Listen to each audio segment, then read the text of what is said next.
저에게는 모두 아시다시피 아들이 있습니다. 그리고 저에게는 조카도 있습니다. 저희 누나가 있는데 누나에게 아들이 있습니다. 저에게는 조카인 거죠. 그런데 이 조카 녀석이 태어날 때부터 자기 엄마, 저에게 누나 되는 사람을 힘들게 했어요. 예정일보다 2달이나 먼저 일찍 태어났거든요. 그러다 보니까 태어나자마자 인큐베이터에 들어갈 수밖에 없었어요. 2kg도 되지 않는 굉장히 작은 최고의 아이가 세상에 태어난 거죠. 너무 이른 시기에 태어나게 되니까 그 아이가 엄마 뱃속에서 충분히 자라고 성장을 해야 되는데 그 시기를 놓쳐버렸습니다. 그래서 뱃속에 있는 장기들이 그 제 기능을 하기도 전에, 그리고 그 자리에 자리 잡기도 전에 이미 태어나 버린 거예요. 그래서 인큐베이터까지 들어간 것까지는 괜찮았는데 이 조카가 태어난 지 얼마 안 돼서 6시간이나 넘는 수술을 받게 된 거예요. 그것도 2번이나. 이렇게 이 수술을 앞두고 누나가 저희한테 전화를 했습니다. 그리고 늘 기도 부탁을 했어요. 또 기도 부탁이 무엇이냐면 수술이 무사히 마치게 해달라, 건강하게 해달라는 기도 제목이 아니었어요. 제발 살게 해달라는 기도 제목이었어요. 눈물을 흘리면서 저에게 내 아들이 제발 살 수 있게 해달라고 기도해달라고 늘 부탁하면서 참 많이 울었어요. 제가 그때는 아직 결혼도 하기 전이었고 아이가 없다 보니까 그 누나의 마음을 충분히 이해하지 못했는데 아이가 생기고 그러다 보니까 그 마음이 조금이나마 이해가 되더라고요. 아이가 아프면 괜히 내가 미안하고, 아이가 아프면 괜히 내가 잘못한 것 같고 내가 대신 아파주고 싶고, 그런 마음이 굉장히 크더라고요. 그 시기, 우리 인생 살면서 시기가 있습니다. 마치 뱃속에 10달을 다 채우고 나와야지만 건강한 아이가 태어나듯이 그 출산의 시기가 앞당겨지거나 혹은 너무 뒤로 미뤄진다면 그 아이는 건강하지 않은 거겠죠. 엄마 뱃속에서 충분한 그 시기, 성장의 시기를 무사히 맞춰야지만 건강한 아이가 태어납니다. 이렇게 우리는 인생에 있어서 시기가 있습니다. 그런데 성경에는 이런 시기를 굉장히 중요하게 생각을 해요. 전도서에 보니까 이렇게 기록되어 있습니다. 제가 읽어드리겠습니다. 범사에 기한이 있고 천하만사가 다 때가 있나니 날 때가 있고 죽을 때가 있으며 심을 때가 있고 심은 것을 뽑을 때가 있으며 죽일 때가 있고 치료할 때가 있으며 헐 때가 있고 세울 때가 있으며 울 때가 있고 웃을 때가 있으며 슬퍼할 때가 있고 춤출 때가 있으며 돌을 던져버릴 때가 있고 돌을 거둘 때가 있으며 안을 때가 있고 앉는 일을 멀리할 때가 있으며 찾을 때가 있고 잃을 때가 있으며 질킬 때가 있고 버릴 때가 있으며 찢을 때가 있고 꿰맬 때가 있으며 잠잠할 때가 있고 말할 때가 있으며 사랑할 때가 있고 미워할 때가 있으며 전쟁할 때가 있고 평화할 때가 있느니라. 전도서 3장의 말씀이에요. 우리 인생에는요 각자의 그 시기가 있다는 거예요. 앞에서 말했던 것처럼 살 때가 있고요, 때로는 죽을 때도 있습니다. 다른 사람을 아프게 할 때도 있고 치료할 때도 있습니다. 말할 때도 있고 그 말하기를 멈춰서 잠잠할 때가 있어요. 우리 인생에는 각자의 때가 있고 시기가 있습니다. 우리는 그 때와 시기를 적절하게 살아가야 합니다.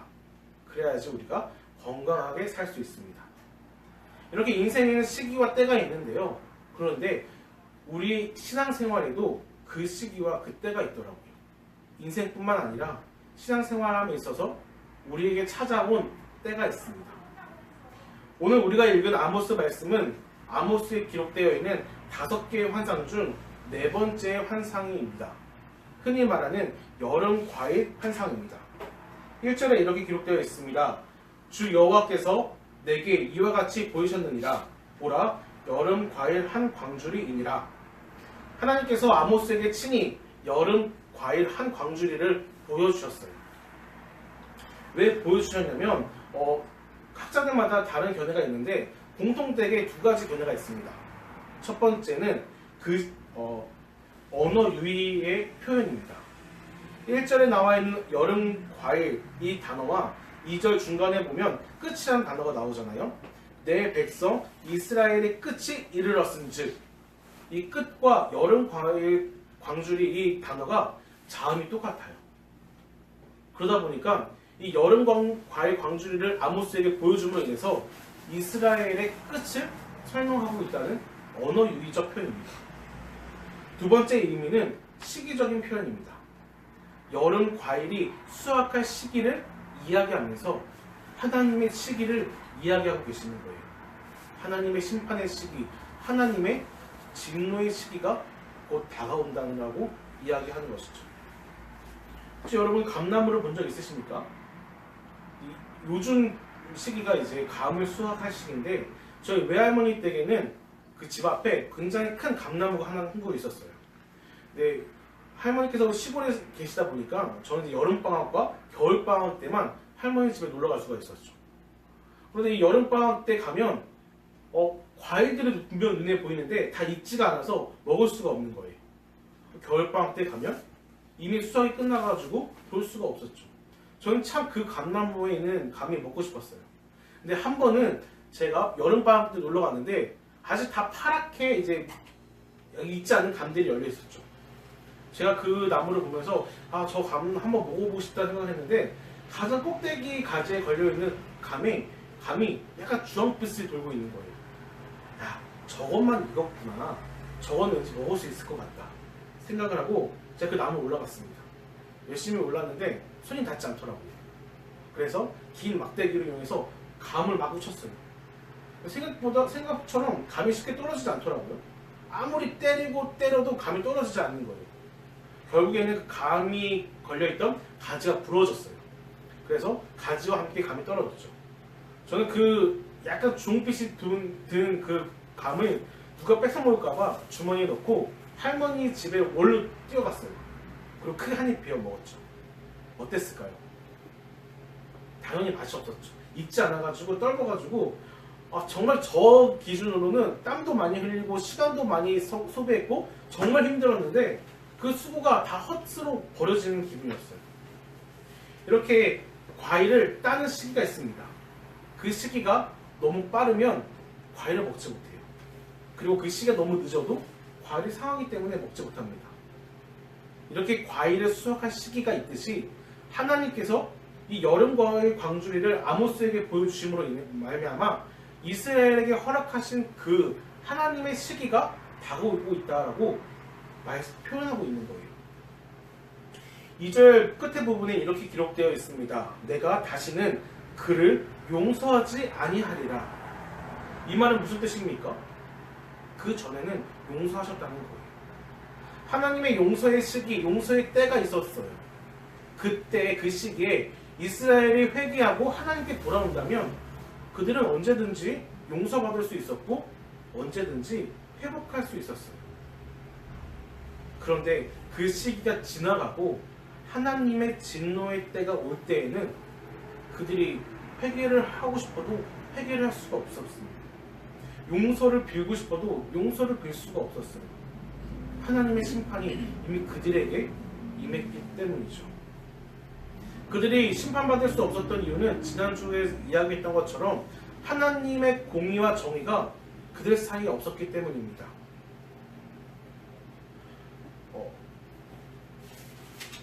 6절에 보면 이렇게 기록되어 있습니다. 은으로 힘없는 자를 사며 신 한 켤레로 가난한 자를 사며 찌꺼기 밀을 팔자 하는도다. 돈 없는 사람들을 자신들의 적은 돈으로 마음대로 부리고 하나님이 허락하신 월삭과 안식일, 하나님을 예배드리면서 모든 사람이 쉼을 얻을 그때에도 오직 그들은 그날이 빨리 지나가서 빨리 돈을 벌었으면 좋겠다, 빨리 장사를 했으면 좋겠다라고 경제적인 이윤만을 추구했던 사람들이에요. 그로 인해서 하나님의 심판이 그들에게 임했던 거죠. 저는 이 말씀을 보면서 저의 삶을 또 우리의 삶을 한번 되돌아보았습니다. 우리에게도 하나님의 때가 있을 거예요. 하나님의 시기가 있을 겁니다. 그렇다면 오늘을 살고 있는 우리는 지금 어떤 시기를 살고 있습니까? 과연 우리가 살고 있는 오늘은 하나님의 어떤 때입니까? 하나님의 은혜를 경험할 수 있는 은혜의 때입니까? 구원을 받을 수 있는 구원의 때입니까? 아니면 하나님의 진노가 바로 우리 코앞까지 닥쳐온 진노의 때입니까? 하나님의 심판을 피할 수 없는 심판의 때입니까? 여러분들은 지금 여러분들의 인생 가운데 하나님의 어떤 시기를 겪고 계십니까? 이렇게 고민이 되더라고요. 나는 지금 어떤 시기를 살고 있는지, 과연 나에게 찾아온 하나님의 때는 어떤 때인지 참 저에게는 이번 한 주 동안 설교를 준비하면서 고민이 되었습니다. 그러면서 하나님이 저에게 주신 희망의 말씀이 있어요. 바로 고린도후서 6장 2절입니다. 제가 읽어드릴게요. 이르시되 내가 은혜 베풀 때에 너에게 듣고 구원의 날에 너를 도왔다 하셨으니 보라 지금은 은혜 받을 만한 때요 보라 지금은 구원의 날이로다. 아멘. 여러분들이 인식하고 계실지 아닐지는 잘 모르겠습니다. 그리고 그것을 누리고 계실지 아닐지는 저도 잘 모르겠어요. 하지만 성경은 말합니다. 오늘 우리에게 허락하신 그 시간은 바로 은혜 받을 날이고 은혜 받을 시기라는 거예요. 우리가 구원받을 날이고 구원받을 시기라는 것입니다. 아직 우리가 하나님 앞에 서지 않았다면, 하나님의 심판이 우리에게 다가오지 않았다면 우리는 충분히 오늘을 은혜를 누리며 구원을 누리며 살 수 있다는 거예요. 그렇다면 우리는 어떻게 해야 은혜를 받을 수 있을까요? 어떻게 해야 구원을 누리며 살 수 있을까요? 아모스 5장에 그 해답이 나와 있습니다. 아모스 5장 4절입니다. 여호와께서 이스라엘 족속에게 이와 같이 말씀하시기를 너희는 나를 찾으라 그리하면 살리라. 하나님께서 말씀하십니다. 나를 찾으라 그리하면 너희가 살리라. 너희가 나를 찾고 나를 만난다면 너희의 그 날이 은혜의 날이요 너희의 그 날이 구원의 날이 될 수 있다 라고 말씀하시는 겁니다. 사랑하는 여러분, 여러분들은 지금 어떤 시기를 살고 계십니까? 성경은 오늘 우리가 은혜의 때요 구원의 날에 살고 있다라고 기록하고 있습니다. 그렇다면 여러분은 진정 은혜를 누리며 살고 계십니까?